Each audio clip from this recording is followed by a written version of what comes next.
between Jason Smith and Blake Griffin. A flagrant 2 foul. Jason Smith was ejected from this game, and he could have a suspension waiting for him as well. Let's show you what happened. Blake Griffin on a breakaway and no play on the ball whatsoever, and it looked like a football play, really quite did. honestly. And the way that the Clippers responded, they knew it was a dirty play, and they didn't quite go after Jason Smith, but they made it perfectly clear their feelings on that play. Almost. Look at Chris Paul pointing. I mean, he's in his face. DJ's in his face.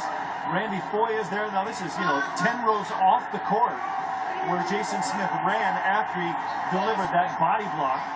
And he looked like he was ready to walk away right there to, the locker room. As it was, he came back on the floor. He applauded. The crowd applauded. I thought was very inappropriate here. There's a very basketball-conscious and literate crowd. It's just a play that there was no place for. Blake was down. Yes. I mean, that shook the Clippers. They were down 6 at the time. He came back and I think made one of the 2 free throws.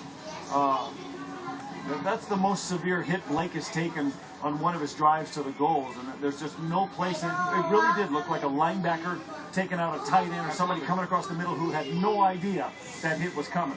Considering the effort the Hornets put together tonight, you would hate to see a play like that, but sort of takes away from what they accomplished tonight. I mean, Jason Smith was having, an all-star caliber game tonight against the Clippers, but what we're seeing, Mike, and we've talked about this over the last several weeks, that opposing teams are trying to beat up the Clippers as much as possible, especially Blake Griffin, to take away his advantage with his athleticism. Now, granted, that play was not called for, but you're going to see more teams try to out-physical the Clippers at a lot of positions. That's why what they did in the first quarter, and that's why what they were doing early in the basketball season, which was attacking inside out, making threes, spreading the floor, has worked so well for them.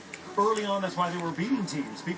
Teams weren't allowed to beat them up because the Clippers were just on all systems go. They were completely fearless in their attack. And in their attack, I don't just mean pounding it in.